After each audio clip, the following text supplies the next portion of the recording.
as a church, we want to equip you. So we're just going to go over a couple quick ways, if you're taking notes, how you can help in this initiative that we're doing, how you can participate in it. Let's give it up for Pastor Dustin. I haven't done anything yet. You have a nice haircut. Oh, thank you. So Pastor Dustin, you know, we've talked about gospel-centered conversations. What is a gospel-centered conversation, and how would that look like for someone who might be wanting? Yeah, I mean, I think we want that to be very clear for you guys, right? Because we shared this initiative for a lot of us. It's identifying, okay, what does that actually look like in my life? How do I have a gospel conversation? We've got some information we want to put on the screen for you that helps answer some of these questions. Here's a gospel conversation.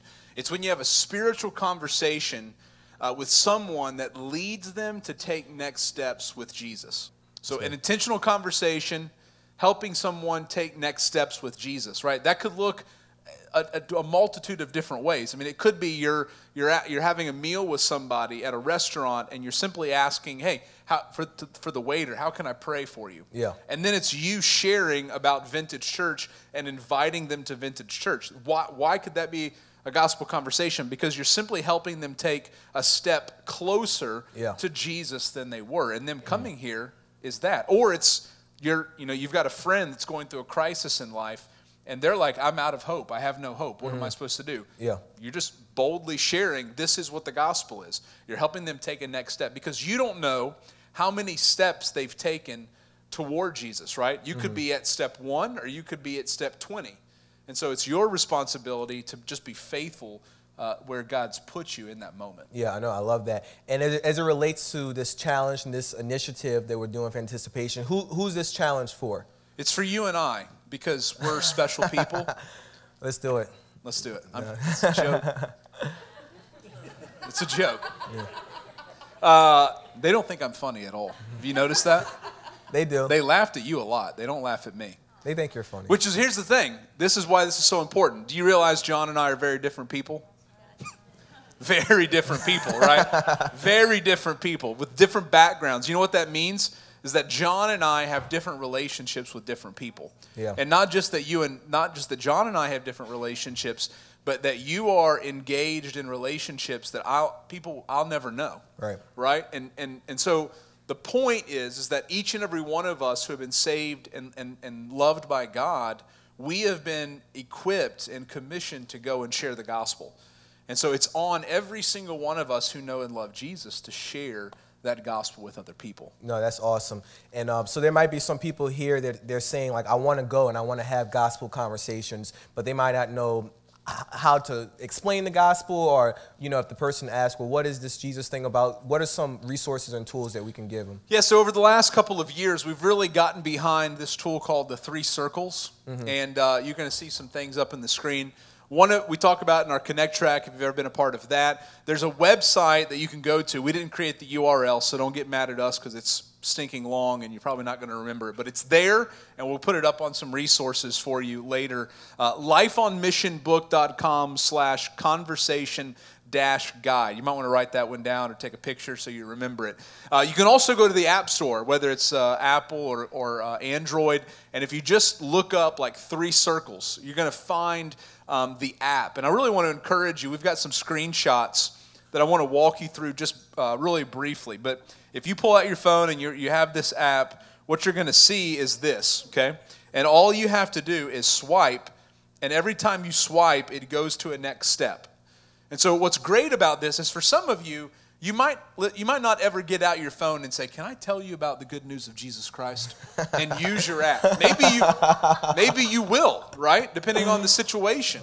But if you don't do that, you at least know how to have a gospel conversation with somebody. So it starts with God's design, right? God's design. In the beginning, God created everything, and it was good, right? Now, if you swipe, it's going to go then to sin. But in Genesis 3, sin enters the picture. Adam and Eve disobey. Now we're all broken people. Because of sin, there's brokenness. The little squiggly lines are all the ways that you and I are trying to fix our brokenness, but we can't.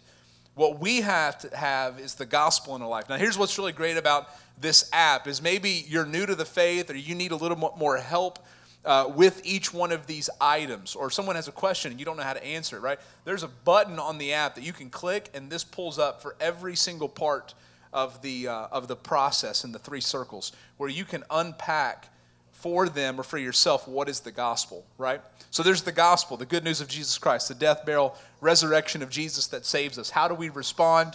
We repent and we believe. Again, you click that, it's going to come up and it's going to show you kind of what does it mean to repent and believe.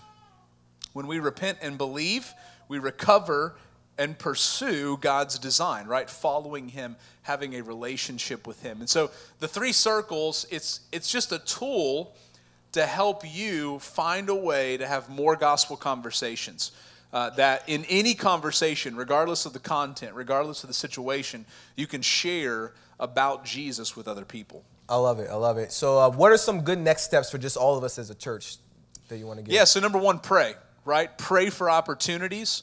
And part of praying, I think, is building anticipation in your life that as you're going out, regardless of whether or not you're ready for it or not, your eyes are open to having a conversation with somebody, that God would bring somebody in front of you to have that conversation. Number 2, make it clear when you share, right? So one of the most important things that we can do together when we share is whatever we're sharing, whether it's the gospel or it's inviting them to Vintage or whatever, to make sure that next step is clear. So they know absolutely what they're to do next. If you're having that gospel conversation, it's like, today I'm ready to give my life to Jesus. What do I need to do? Repent and believe. Or, hey, I'm interested, but I'm still searching. How about you just come check out Vintage, Sunday mornings, 9 and 11 a.m., right? That's clear, right? Number 3, respond with grace to each person. Right, what John said today, what Pastor John said today about representing the sender. If we follow Jesus, it's our responsibility in every conversation to be like Jesus, right? So you can't determine how someone's going to respond to you. They might not like the fact that you're sharing Jesus with them. They might reject that. They might love that, but it's your responsibility to be faithful to share and then be like Jesus to them regardless of how they respond. I think the last thing is to celebrate, right? Celebrate with someone, whether it's a close friend, someone in your V group. I mean, that's part of the reason we have the tank out there with all of the ping pong balls, is that over the next 2 years, when we look out at that tank and we see it filled, we're celebrating because we have been faithful to share the gospel with other people. And we're celebrating because we're praying and believing that some of those conversations, God is going to bear fruit in those, right? And we're going to celebrate baptisms. And so we want to celebrate those things because we're being faithful and God is being faithful to do what He said He would do. Well, I love it, man. Let's give it up for Pastor Dustin for that information. Thanks, man.